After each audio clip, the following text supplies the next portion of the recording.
Come on, Baba. Et toi? Baba, donne-moi. Et là, tu avais mon nom là sous comment vous? Quand tu as tu veux que tu vois sous comment vous? Tu veux sous comment vous? Il y a où je vais la dire avec Nina. Et tu vois pas, c'est là où est. D'ailleurs, voilà. Et il y a coup. Voilà où vous. Bien. Et tu vois. Et nous repos. Igo. On a fait vous. Nous repos. Organisé. Nous venons arriver. Bini gwalo. Ya nene go be ben hotel. Awa. Eni ale ni mitani.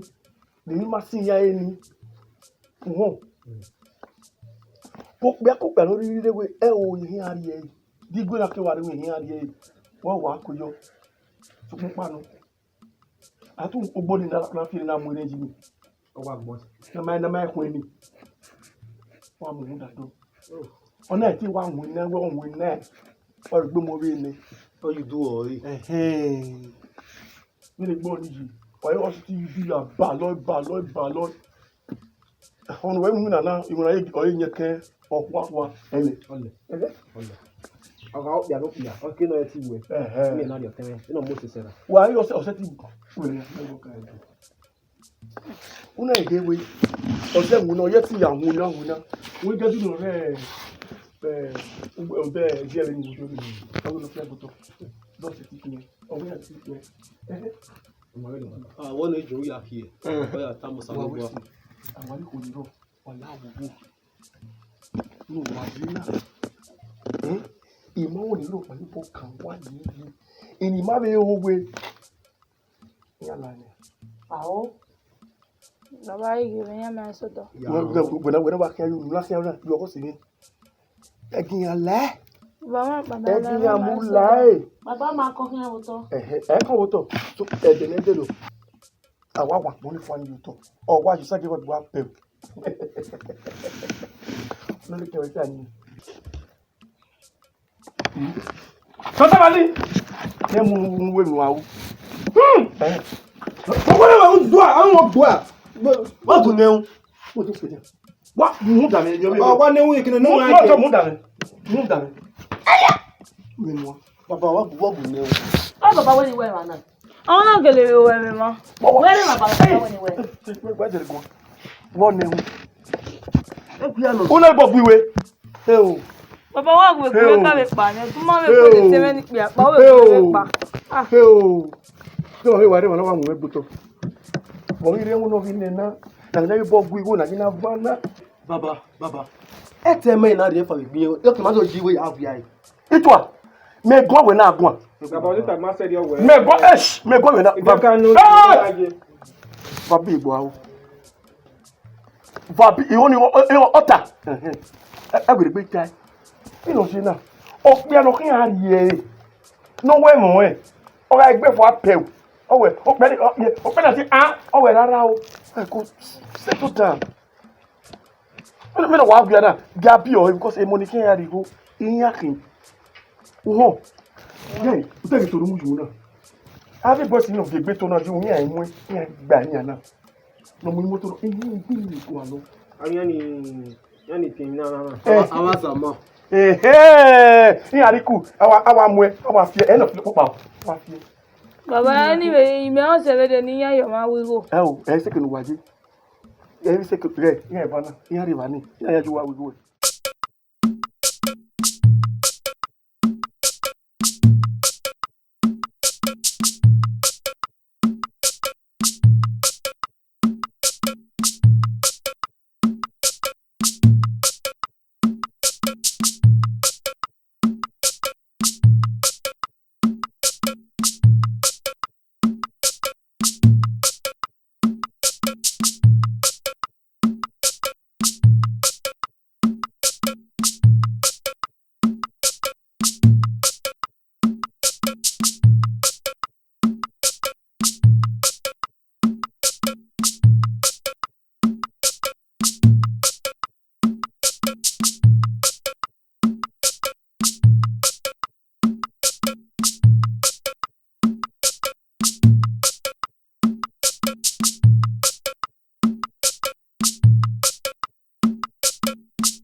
kene. Baba. Pastor. Boya. Wow. Ipolo. Iwi wa. Iwi wa. Iwi wa. Baba. Amojo. Amojo.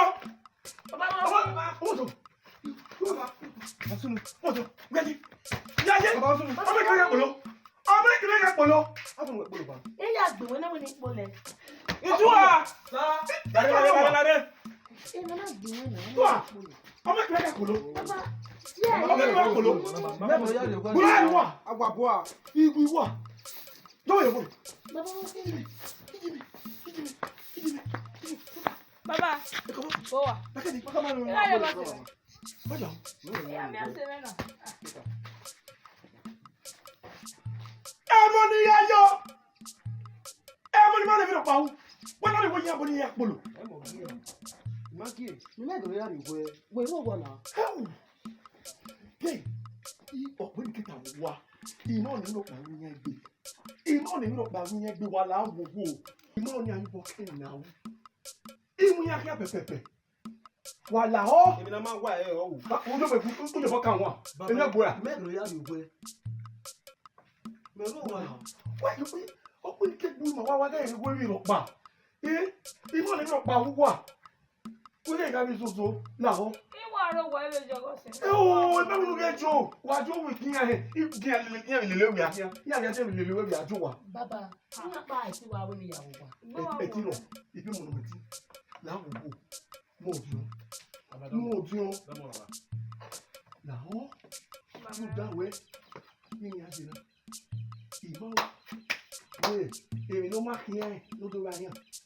La, o pe no mama. Ọlọ́run bi ajo wa. Iyo ni ajo. Na me we e ni ka de. Iko ni amujo ya ka we. Gidi ko ni ko lo ni amujo be. Èmi ni na wo yan ni. Afiyan o si wa. Ao, wa la ho. Wa la wa. Oya. Baba. Àwa pale ka. Be guys, be ba ko ni e kini an e kini wa e be ni wa me ni. Ino ka bo ya ma me. O ko wa me. Baba, ya ri be. Era ro wa.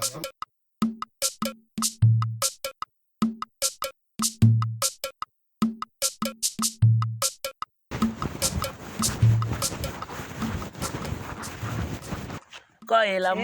Ọmọ Koi. ewu ye. Eh. Ya ye gbe na we. Eh. Wari yi. Ibi ogo se mu ewu to. Okay, ko. Koi. Onyi we na ga fi agwiri e. We. Won go gbe. Lo ya ye telebu. We se. Mo go. Koi. Ko yo. Eh. Obi na mu nyi me ko le de no. Onyi we na fi agwiri me wa to bi ato ko na digwe to bi ato ko na. Ge wa je be lo ni. Kom. Ọmọ kun Koi. e we o. Eh. Ko yo.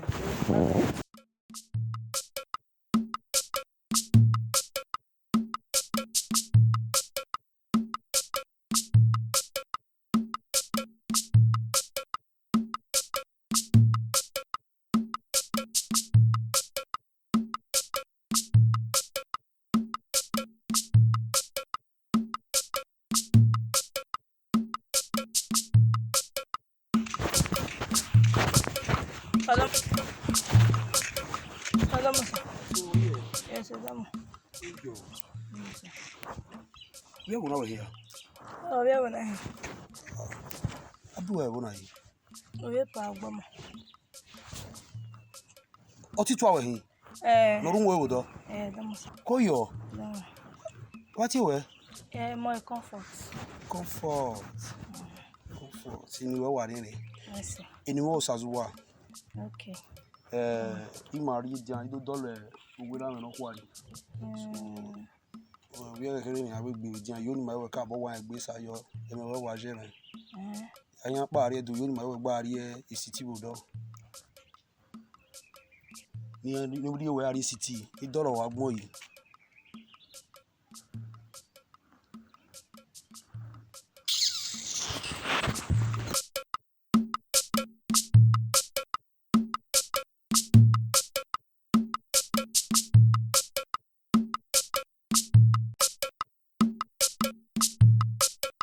Wewo awo na fie se ere ya fia o wuga no fie itu amuja etu wa de tele ya ri osu obo but do fie to na iba mana mi egbe iya we kin fie to ere wa no but I'm not there. Ah, you get no baba zenu no I dey mo bo fine. E me ro no ta, you know na gbo fit on me. O ma gbe ya kin filter we ari me ban ya. O ge me ani lalu bi wa o. Na fi e. Tono abi no gbera gboju e tono Ekun we na yen jo to. Okay, o we kun na e kun mo ki. E fi me na. Wa ya jo na. Tono vu. La o na. O we kun na e kun mo. Do this thing my friend. Wu me go wu wa re ten wu me go. O ma na tono vu na ma na gbo filter na na. Unwe ma bobo re. They don't hit the gbegbo e. You be lazy you. Ogidi opo. O igiri la. Ogidi opo. La. Ogidi opo gbagbe. No gbera gboju e. Tagbe yen ji u ko le Bene ti yen. ọmọ yẹn kele ne comfort Moses se wun yan ari yan. Iwe egu e. Ọmọ ati tonu bu e kan. Ona no ne invitation ni so. Wa mi e ga ni ni ati ọmọ de gi. No wun yan ari e ọmọ yẹn kele. Gi ati e no do tonu bu E na. mata wa no. Ọmọ na ti tonu e. Ati wa ya kin fi to. Ga pa. Ato. Wa le do nemi ma le na. O ma yugbo. Egbo sato we me sato na mi. Wọ́n èmi náà sí ìwà náà mí èmi wọ́n pé mo pa ìhìn mo pa iyò eva mo pa ìsàmẹ̀ mo pa ilé rẹ̀ ọmọ àrò pa ẹ̀rọ náà wí yóò bọ̀ mí wọ́n wé ewu wa ọ̀pẹ̀ pọ̀ wa ọmọ wa nínú ìkọ́ ọkọ̀ ìwà rẹ̀ ẹ̀hún rẹ̀ rí ọ. So mo ma no winu we na pomo pa na keke ne duwe na yu mo we pepepe se. Bí wàá wọ̀ mí. Ẹ mú ẹ pẹpẹpẹ o ta wẹ̀yìn ma ni esa kan wa. Se me ana kila me ko ni ma wo mi pa. Ya se gbe penti ke kan o ti ma gbe ma wo. Owó wa mà adéyẹwẹ ìwà náà bí wa ọbí mi ìtì wà àwọ̀ wò dáwọ́ ìwà rẹ̀ ni máa wẹ̀rọ̀ ẹ̀ ọ̀gbìn ọmọ ń gbé. Bẹ́ẹ̀ tó ọ̀gẹ̀ alẹ́ tẹ́lẹ̀ mi pìà dáa mú ìmọ̀ yìí sí àwẹ̀ nya ya àwẹ̀ mà ọ̀gbìn àwọ̀. Owó wa mà ya jágbà rẹ̀ ìwà náà máa hàn bí rẹ̀. Ẹ̀yà ọ̀dà má bẹ̀rẹ̀ náà. Máa yá kí ìwà rẹ̀ ni wọ́n wé wíwá mú wa bẹ̀bẹ̀ tẹ̀. Wà á wé mi rọ̀gbà wà á sá mi wà á yú gbó. No wa ro wa baby be yan be mo be you are table Be ni ma ya ajagbon be ni ma ya ajagbon be ni o ya ajagbon. Ẹ ó pa. Wọ́n pa. Le ba se ba ma keke no mo po awun ni na ya. Ere na im je na omo ko amunya pepepe. Ru da we. E na me we we ni ma je na na yin hin ayi ma yo. O se na mi ma pepepe. Ndo bia no do ri ma. Ma o ne ife agba lo la de an we. Owó ma aji. Wa o pia ni. O pia. Maya o. Ma gba lo pia gba. Gba. Èmi ni Maria gba le ra mi ti mi yan we ni ma. Ma o pia o. E ra me ka e se de oni we. O pia no do ri ma. O me go. O we de ri o. Ima han ayo. Ara no pia ra ri ma la wa. Awa mo no fa wa ye begi. Oga ijo lade o we sa gbe yo. E ma han ya o pia. Ile ni o pia o baba na. Da ba mama e fi we na. E ra me na fi go no polo ni han na. O mami pia na we ma we ni ari mi e. E ra ni ara gwan. E le ri meji na na. O yi ma yo. Oga ro e ke na wo si ojo yo bo gbewe. O wi yen ma o pia. Da ma ta gele na. La retwa, we na te o pia na. We o pia ni. Aruwa. Ani.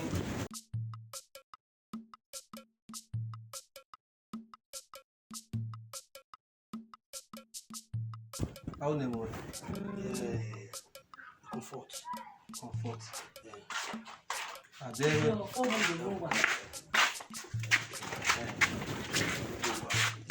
Also.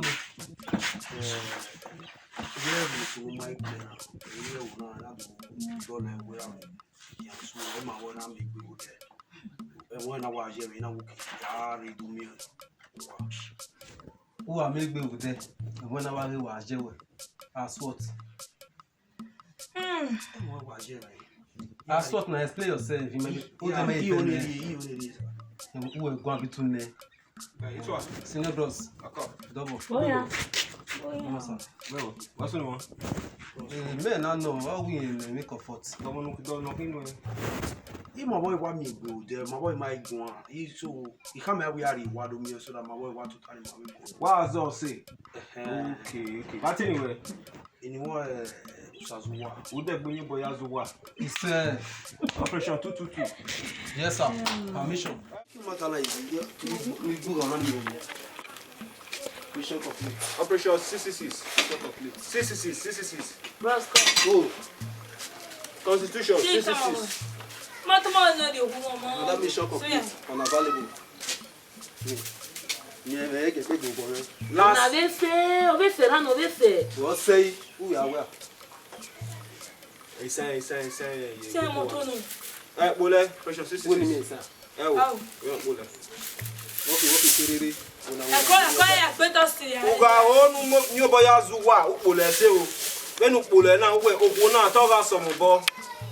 Unwe ni ta ata wo ogun na so mo bo. Wa ru de gbe mi bo ya zuwa ra wa onu ko so wo bo. Benu ukpole na ogun na to so mo bo. ogun na to so mo bo. Agbo agbise yo. Oya. Ogun na to so mo bo. Ogun na to so mo bo. Aha se. Oya wa ta kan yo. Ogun na to so mo bo. Collègue dia. Woki sherere, una dore kokot. Emi never hear tell we my na. On hear happy man. Maga isokoto go, maga ya we. Ari e kato. A pe ni mapolo. Ya se gbe e draw sima. Iya o eni ma. Ha. Ina mi ku emi.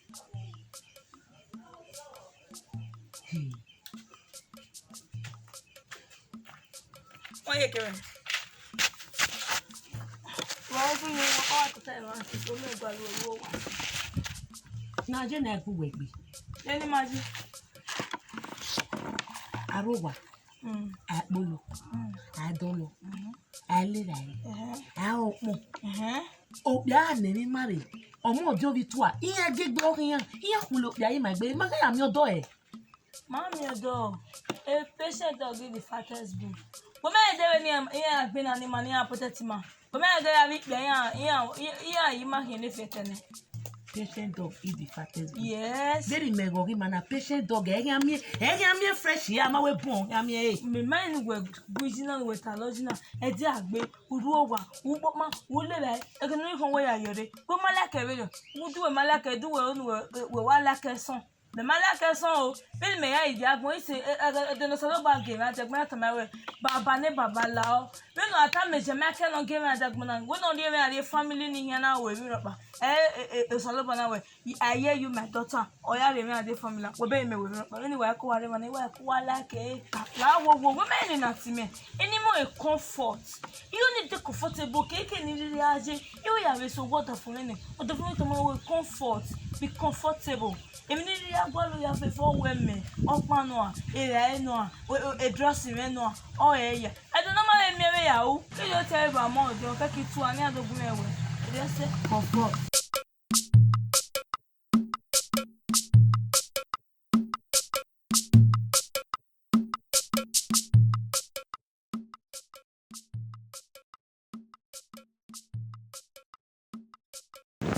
Ogbanugu. Amen, come.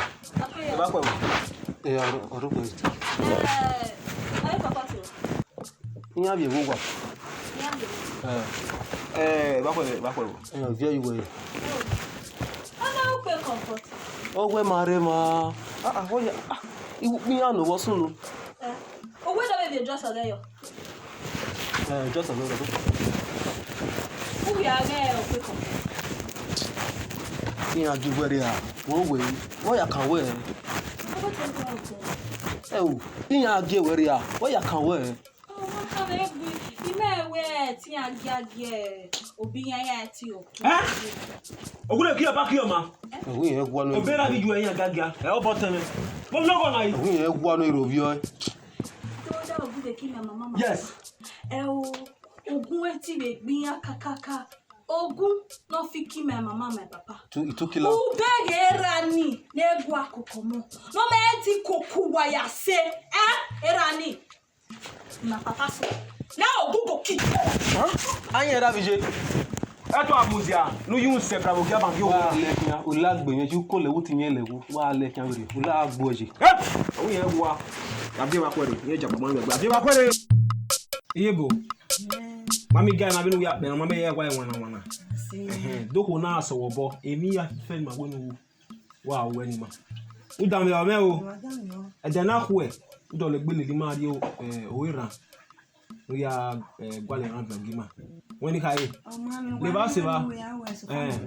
O so wobo. Le ba se ba. E fi ani mo bo le be descend ni. E do la no kwa. Wa fi ani ma o. Wa fi ani ma ya gyo teme tuare. Akpe ni a.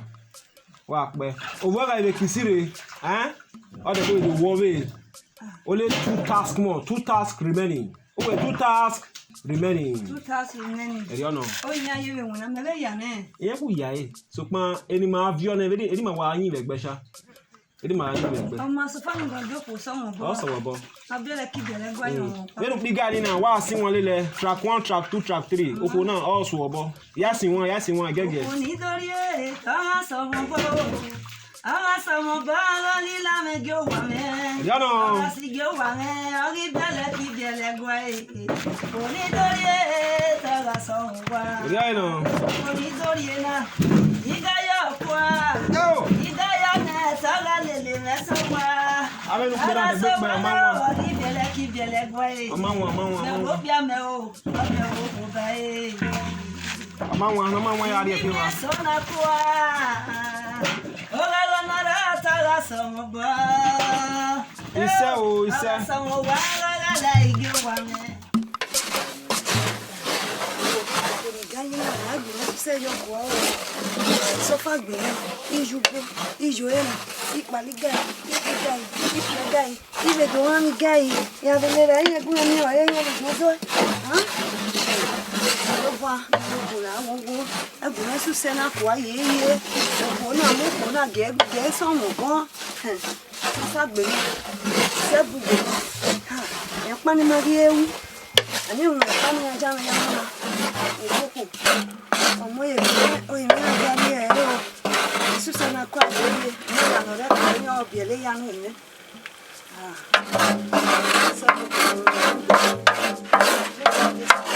Mami a o mi ebe ya ni ra.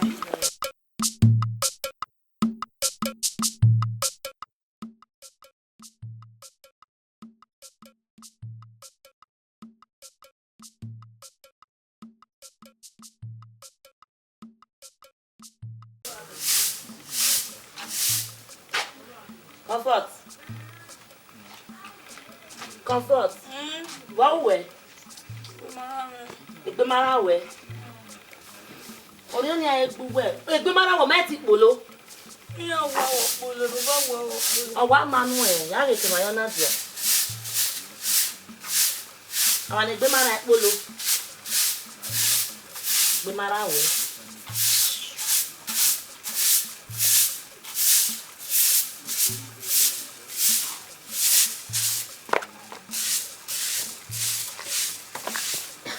Na. Sisa. Do na go na. Ipolo. Ukpolo.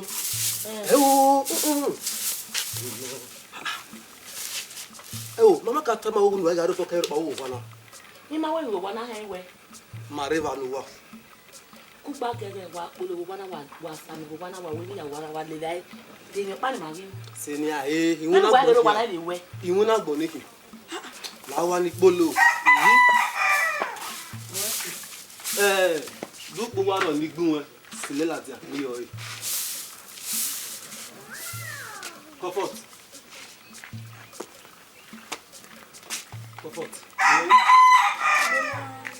Ìgbé mara wẹ̀. Gbàgbé ń dé yàtọ̀ fún mi gbàgbé. Wúrí kún. Gbàgbé tó tà. Wọ́n náà wúrí kún.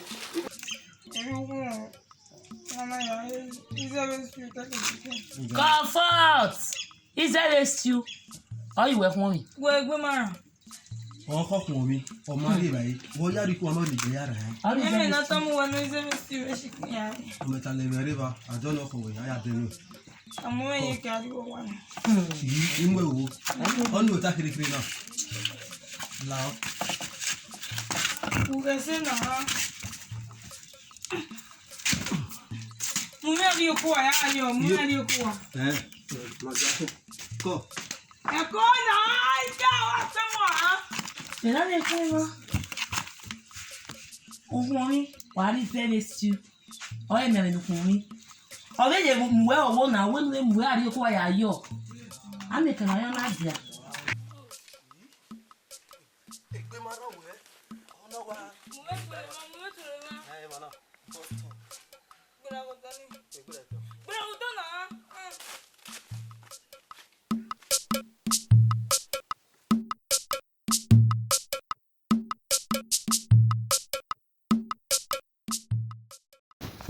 O gbọ́mọ̀ tó bá tó kéré gan náà wọ́n kó kíá wá kíá náà kó kíá náà mọ́nà. Àmì gbèrú pẹ̀ mú ẹ náà. Kóyò ooo. Ìwà rẹ̀ ni mo sá kọ́ la o. Ní mi ò wò wá, ń dàgbẹ́ èyí ló pọ̀ ẹ̀yìn olùdó sàmà. Ọ̀bá ló ta. Nọ́mánù ń dàgbẹ́ égbé náà má a dèdè. Èmi gbọ́ àlọ́ rẹ̀. Èmi náà máa gbọ́ àlọ́ rẹ̀. Bọ̀ọ̀kínà. Oyè ọ̀hún yẹn gbọ́ àlùkò lè gbé ọkọ ẹ̀. Ìyá wà ní. Sọ́kpá ìdóògè náà wẹ̀. Ìgò náà yà lẹ̀ gánà wẹ̀. Tọ̀rọ̀ káfẹ́ kí kòkò ẹ̀ ọ̀mọ́nù yìí rẹ̀ gbá ẹ̀ náà wù wẹ̀. Ẹ̀ náà wù wẹ̀. Jọba ẹ̀fọ́. Mẹ́nà. Ena we awa bu ade ai ke me wiri me ade le ka lota ma yo to ne dawo dawo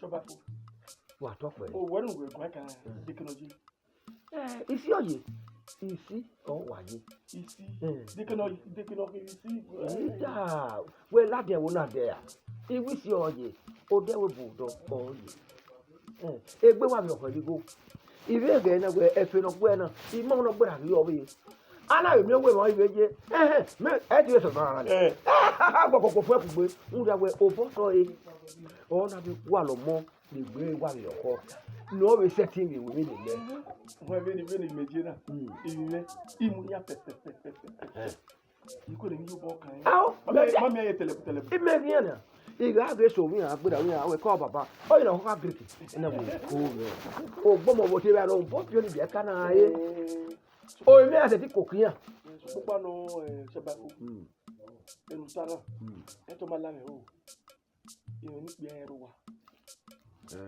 e ta le ni ayi do le gbe ade bi ya ko mi ke na gun ya gan we o se ma la o so ba fo se ma ge ẹnu ìgbé tagi ní owó ẹsẹ làwọn ọdún náà fẹẹ bẹ owó náà sáwọrọ ẹgbọn ní ìgbọn yìí wà iná mọ mẹ́rin họ. ẹgbọn ní ọ̀rọ̀ báyìí yóò pàjá o nípẹ̀lẹ̀ náà dáwọ́. wọ́n kọ́ kí ẹ ọ bẹ́ẹ̀ kí n dàmà ọ̀rọ̀ dàgbẹ́ wà mẹ́sọ̀ ní ẹ̀sìn ìyá ẹni wà òdi èkì. owó ẹsọ tẹmẹ owó ẹsẹ ìkàbọ̀ ọ̀pọ̀ wọn ìwé ẹ̀ wí àná ẹ̀mí. Ugaye me boge la koko ora imna ube ya fe ori ate kiwe imna eji no gwe ya opon o ya ro wane e ya fe to po to wa ewe ebi ya wa po o we no fi asu ya ri wa iya ko ni to le ate ama wa na ibo ma mi re ni age mi do e ga be no ya ro wa wáyà ẹ̀ ọ̀nà gwalẹ̀ mi ọjọ́ bẹ́ẹ̀ mọ̀ ọ̀nà ọ̀nà gwalẹ̀ mi ọ̀bọ̀ ìta èlú gbà lọ èlú gbà lọ òwẹ́sì òwẹ́sì la ẹ̀ wẹ́ mẹ́ o ìkápá ìyẹn ọ̀wọ́n mẹ́ o ẹ̀ àfẹ̀mẹ́rọ òwẹ́sì.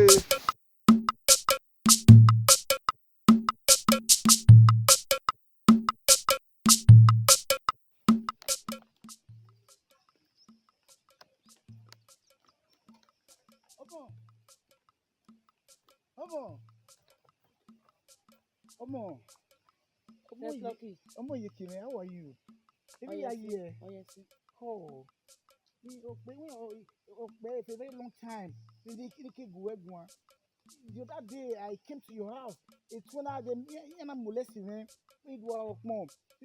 I love you, Yeah, kids school. Even you have a school. I think about you. Everything about you is on me. I can't even write in school. I can't do anything. Hey, oh God of miracle. Gay. What a trace of here, what trace a wale kebe. No, I was just trying to monitor her. Hey, Dana, shut up. I don't we don't win our May you can't walk 1 or 2 walk for us. You can't run one left for us. Now you can't back on them with you can't block them for road, they make they feel say. So as a graduate, by way of going, I have to write some biography about your sister.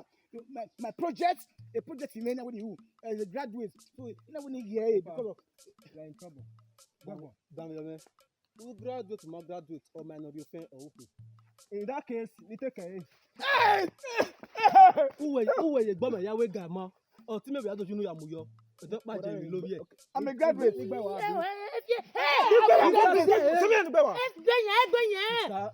After 5 years in school.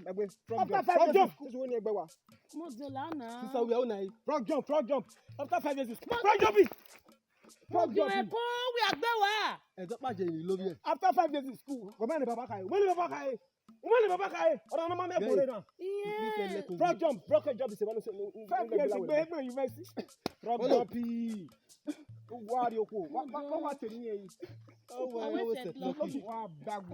What is set today? Reverse. The bottom of your I can't actually work for us that the core of Madega. You see, Moti wife. Hey, then why are we now? My day off. Na bolo. Na lirai. Na omo. Na joira. Na jeze. Ere yo pani mari uwo wana. Omo ko mahina. Wenu mye na. Otwene je. I brainless. Yes, na no kwa. Ima brainless. Akabo kimeke ya. O brainless me brainless. Yes, Ele regbani mafu. Over complete. Ima kinye nwa. O se baba na ka ma we ni ma gba ogu warun da we mama o ma o na mi ro pa bi wa. Imo no yari go. E mata nihin. So we ma no ni ma gba wa SMS no ja mi na ri wa. Netenete na ebi nu wa gbe. Igi bi agba de nederio ma bi otemi toa. Keke ne ma so ma gba ga e. Igo no ogi bi agba. O bun wa pa okere. 5.5 million wa no. Anya me nya. Do what? Ime brainless ifo. Emi ebe brainless. Na kakabo. Where? Oh boy. Oh na natana. Agbe. Tami o won me gbin e. Wari Indomie banga. Indomie abanga. It's a stew you want. Indomie abanga ya le. It's a stew you want. Indomie banga na Indomie bangaras. Indomie bangare. Brother, it's a stew you want by. We see it all. Wari Indomie abanga. Omo ko lati o ku ogwa latia. O wa na gbin e. O ko ni yekede. Nyima bere ra no le no e. Sister, we work on a shop. Una work we shop. Mama so no wa. Agbon abe kokoti ya ri. Biya wa wo. Agbon ya wa jina. Nya do enekere. Oku egwa opon, egwa lega, egwa popa, egwa we bi ropa. Ebe mi ni agwa wo. Ahwe na okpi apado mu ya lega. Eri ya mu ya ria. Eri ya omo ko ya we ropa. Alternative day ohun ya do ri opa wo. Oto na ni. Oroto. Na la webo. Edamu. No understand. Owe. Wa go tabere. Opo neti opo, neti le dai. What ya wu? Iya Vani ya ti bi ni ma. Wa heri okwo no tu, wa heri okwo no tu. Okwo no gwa we ni. No gwa okwo ve ni maje. Ve ni ma ya wu. Ni gwa popa. Ane o ha kate na gwa lo. Ebe de nu wetani. Me ma mi wani. Maga erinya so wane. Nya na iso wane. Ma do ri ogoma diania. Ogoma dani oki agunya alewe ai. Ogunya okmo teme me go na. Ima be you go ya gaga ni. Ogoma dia. Ohia go ya do me ma. Ohia go godo.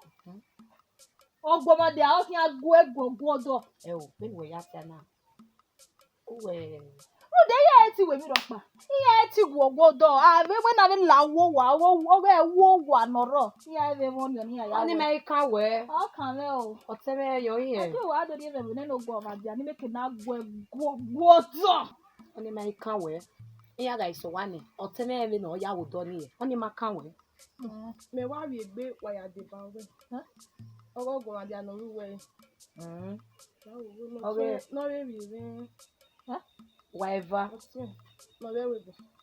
There's no vacancy. The vacancy or whatever. Meti. Even no work bologbe. Eh, na me na. No. Ah, well, Ogboma de ka to the ladia.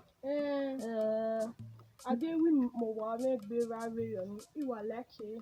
Ipa we ra me mo pa oyeze. Abi comforting. Ogi ya ma. Oni ma wa ti gbina yo ri me ti kwe no ti me bi wa. No. Yes. Atwari be. Me no we mu no bo. Eti ya gueme. Awo ge de no do. Ya go dunwo. Me ise godo. Me ni ya godo.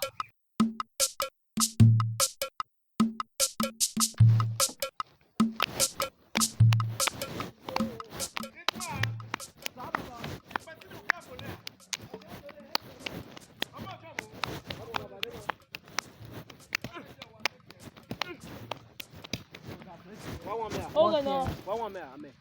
Ya we ni asare ba. Okay. Wo ma gbagbe. Oge no. Ojo. Ta, la ne be ka di anwa me.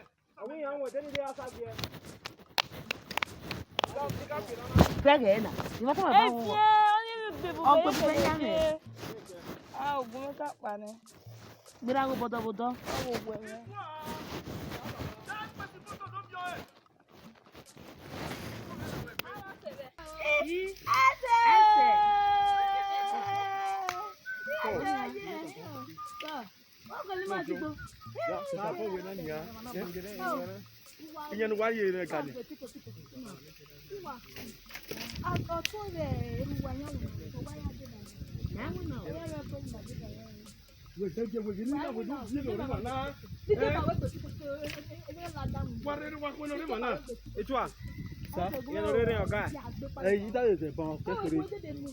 Where do you go?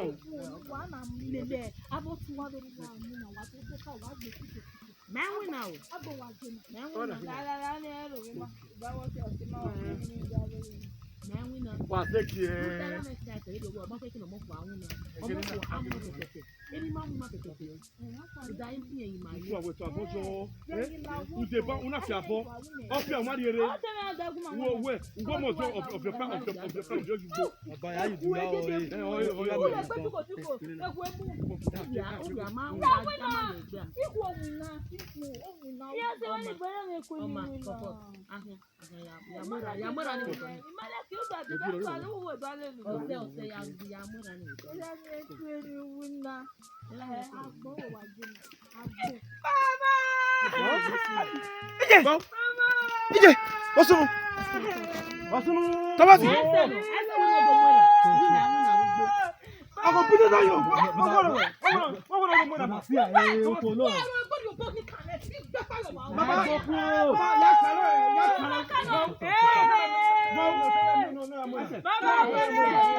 Boy, when you talk about anything, you're going to pass on my bag.